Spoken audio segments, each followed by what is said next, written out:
Alhamdulillahirabbil alamin. Allahumma shalli ala sayyidina Muhammad wa ala ali sayyidina Muhammad. Perkenalkan, nama saya Ikhwan Rizal. Saya adalah mahasiswa PPGPAI gelombang kedua berasal dari kelas 2B. Baiklah, jika ada kekurangan di sana sini mohon dimaklumi Bapak Ibu dosen sekalian. Assalamualaikum warahmatullahi wabarakatuh anak-anak. Nah, hari ini kita akan melanjutkan pelajaran kita. Ini adalah peserta didik atau siswa atau kalian semua murid-murid Bapak yang soleh dan solehah meyakini bahwa Allah itulah yang maha mematikan. Lalu Allah juga itu maha hidup. Allah itu maha berdiri sendiri dan Allah maha esa. Selanjutnya tujuan pembelajaran kita yaitu kita mampu untuk memahami Asmaul Husna yang akan kita pelajari hari ini, yaitu Al-Mumit, Al-Hayyu, Al-Qayyum, dan Al-Ahad. Lalu selanjutnya kita mampu menunjukkan sikap berani, peduli, mandiri, dan teguh pendirian sebagai implementasi atau penerapan dari kita mempelajari makna Asmaul Husna di atas. Lalu setelah kita belajar ini juga diharapkan kalian memiliki karakter yang religius, nasionalis, mandiri, gotong royong, dan berintegritas. Sebelum kita mulai pelajaran, marilah kita berdoa bersama-sama dulu ya anak-anak. Bismillahirrahmanirrahim. Rabbi zidni ilma warzuqni fahma waj'alni minas sholihin. Amin. Nama Allah yang kita pelajari hari ini ada 4 ya.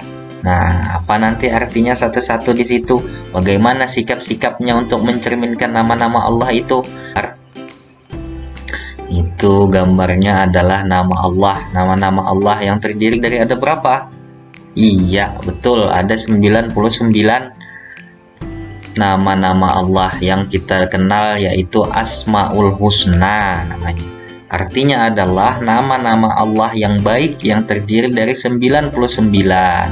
Di antara 99 itu hari ini kita mempelajari 4, yaitu Al-Mumit, Al-Hayyu, Al-Qayyum, dan Al-Ahad. Baiklah, kita akan membahas yang pertama, yaitu Al-Mumit. Itu artinya adalah yang maha mematikan. Allah telah berfirman, setiap yang bernyawa pasti mati. Nah, termasuk kita yang ada di sini. Bapak, kalian, orang tua kita semuanya pasti mengalami kematian. Oleh karena itu, kematian tidak dapat dihindari manusia. Bukan hanya manusia, anak-anak, tetapi juga hewan, pokoknya semua yang bernyawa. Kematian tidak harus kita takuti, tetapi kematian itu adalah tangga menuju kebahagiaan yang abadi. Bagaimana caranya kita mendapatkan kebahagiaan? Selalu taat beribadah kepada Allah dan menjalankan sunnah-sunnah Rasulullah. Ya, sudah. Selanjutnya adalah Al-Hayyu. Kalian lihat di gambar itu, sedang apa gambar itu ya? Menengok temannya yang sedang sakit. Betul. Al-Hayyu hubungannya dengan Al-Hayyu adalah Allah lah yang maha hidup. Artinya Allah itu kekal selama-lamanya. Allah tidak pernah sakit. Allah lah yang memberi kuasa kepada kehidupan makhluk-makhluknya yang ada di dunia ini. Hidup, mati hanya ada di tangan Allah. Jadi kita tidak bisa memaksakan atau kita mengetahui kapan kita meninggal, kapan kita sakit, kita tidak tahu. Karena hanya Allah yang punya kuasa itu. Sering kita ketemu atau kita temui di kehidupan kita banyak orang yang sedang sakit ya. Nah, tapi kalau Allah masih berkehendak, Allah memberikan kesempatan untuk hidup, nah sehat orang yang sakit tersebut. Sebaliknya, kalau kita sering melihat orang itu sehat walafiat, badannya berotot, badannya kuat, bekerjanya kuat, tiba-tiba saja mendengar kita telah ada kabar meninggal dunia orang tersebut. Nah, itulah sebabnya karena kita tidak tahu umur kita harus selalu beribadah kepada Allah. Kaitannya dengan yang pertama tadi, supaya kita mendapat kebahagiaan dunia dan akhirat. Jadi kematian itu jangan ditakuti, harus pemberani. Selanjutnya lagi Asmaul Husna yang ketiga kita pelajari hari ini adalah Al-Qayyum. Nah, coba kalian lihat gambar di samping itu. Gambar apa itu? Kita sebagai manusia, kita sebagai makhluk Allah, kita tidak boleh bergantung kepada diri orang lain.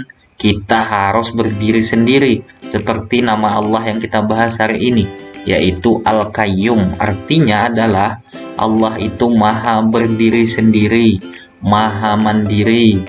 Jadi Allah itu memberikan pendidikan kepada kita makhluknya supaya kita tidak hidup itu selalu bergantung sama orang lain. Kita harus menggunakan usaha kita sendiri. Tidak ada yang dapat menggaruk kulitmu sebaik kukumu, maka kerjakanlah urusanmu sendiri. Ya anak-anak ya. Jadi kalau ulangan jangan mencontek. Percaya diri saja dengan kemampuan sendiri ya. Jangan bergantung sama orang lain. Selanjutnya lagi, kita akan bahas tentang Al-Ahad. Apa sih Al-Ahad? Kalian pernah dengar kata Al-Ahad? Iya. Al-Ahad itu artinya adalah yang Maha Esa. Kita sering mengatakan itu di dalam surah Al-Ikhlas. Qul huwallahu ahad. Nah, artinya adalah katakanlah Muhammad, dialah Allah yang Maha. Al-Wahid itu artinya satu atau tunggal. Jadi tidak ada sekutu bagi Allah. Allah itu hanya satu. Tidak ada dua, tidak ada tiga. Jadi hanya kepada Allah lah yang wajib kita sembah. Laku atau sikap kita dalam kehidupan kita setelah kita memahami Asmaul Husna tadi. Nah, coba kalian lihat gambar di samping. Di samping itu ada gambar orang mengaji. Ada juga orang sedang belajar mengangkat tangan ya. Dalam Al-Mumit, sifat atau perilaku yang harus kita tanamkan dalam kehidupan kita adalah kalau kita ingin bahagia, kata Bapak tadi, kita harus mengikuti perintah Allah dan juga Rasulullah. Kita harus amalkan dalam kehidupan kita apa saja yang diperintahkan oleh Allah, misalnya sholat, kita membaca Al-Quran, kita hormat dan patuh, kita sayang sama keluarga, sama orang tua, sama bapak ibu guru. Nah, dan juga jangan kita mendekati apa-apa yang dilarang Allah. Misalnya, kita berkelahi dengan teman, kita mencuri punya orang lain, atau kita menyakiti. Kalau kita menyakiti hati orang lain, itu nanti akan diadili. Bukan kita yang menjawab, tetapi anggota tubuh kita, anak-anak. Nah, selain itu, perilaku atau sikap yang kita ambil setelah kita mempelajari Al-Mumit itu adalah kita juga harus pemberani. Artinya kita pemberani di sini, kita berani karena benar ya. Bukan karena berani mentang-mentang kita badannya besar atau mentang-mentang kita jagoan. Kita berani sama teman-teman. Kita berani dalam hal kejahatan. Nah, tidak boleh seperti itu. Itu salah namanya. Nah, salah. Selanjutnya, kita akan mengambil pelajaran sikap atau perilaku dari nama Al-Hayyu. Al-Hayyu artinya dalam kehidupan, tugas manusia itu adalah memelihara kehidupan dan mencari rezeki yang sudah disediakan oleh Allah. Nah, hiduplah secara sederhana, hiduplah secara sehat. Dan juga jangan lupa, kita juga harus berperilaku kita membantu hidup orang lain. Bagaimana caranya? Kita kalau melihat orang kesusahan, nah, mari kita sisihkan sedikit uang kita atau tenaga kita, paling tidak kita senyum. Al-Qayyum artinya mandiri anak-anak. Nah, misalnya mau berangkat ke sekolah, membereskan buku sendiri, merapikan tempat tidur sendiri. Kalau setelah sarapan jangan lupa piringnya dibersihkan misalnya. Nah, gitu. Itu contoh-contoh sikap mandiri. Kalian sudah kelas 5 lagi. Kelas 5 itu sudah mampu melakukan semuanya secara mandiri. Ya, selanjutnya Al-Ahad. Al-Ahad artinya adalah memberi pelajaran kepada kita semua agar kita ini tidak bergantung kepada orang lain.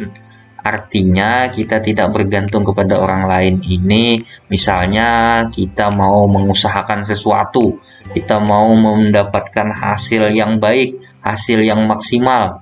Misalnya kita mau pakaian kita rapi. Nah, juga bisa dimaknai al-ahad ini adalah sikap yang teguh pada pendirian. Nah, artinya walaupun bagaimanapun cobaan yang datang, kita harus tetap teguh pada pendirian, pada keimanan kita dalam situasi dan kondisi apapun. Misalnya, kayak Nabi Nuh. Nabi Nuh itu adalah seorang nabi yang cobaannya sangat berat. Nabi Nuh diperintahkan oleh Allah untuk menyelamatkan umatnya dan juga dirinya, tapi keluarganya malah tidak ikut. Nah, tetapi Nabi Nuh tetap dengan keteguhan hatinya menyelamatkan umat-umatnya yang mengikuti beliau. Kita dalam kondisi apapun, kita dalam situasi apapun, kita harus tetap mengingat Allah. Misalnya gambar tersebut itu di saat peperangan, tapi mereka tetap ingat Allah, mereka sholat berjamaah. Jadi kita jangan sampai kalah.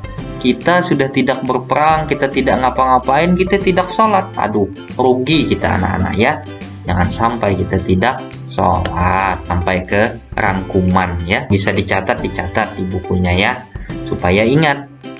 Jangan sampai kada ingat. Kalau kada ingat, nanti susah kita untuk ulangan atau nanti ada misalnya tes lisan di minggu depan.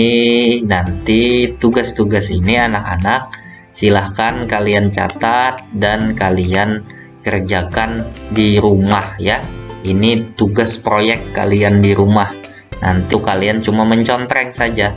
Ya, dibaca dulu tulisan di depannya itu, Allah itu Tuhan semua manusia. Betul atau kada? Setuju atau kada? Atau kalian tidak tahu sama sekali? Nah, silahkan dicontreng kalau S setuju, kalau TS tidak setuju, kalau TT tidak tahu.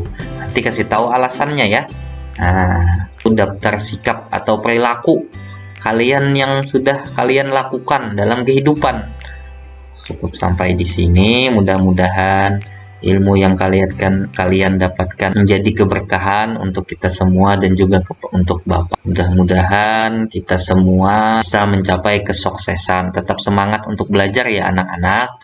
Karena kalau kita semangat untuk belajar, prestasi itu mudah jadinya untuk kita raih.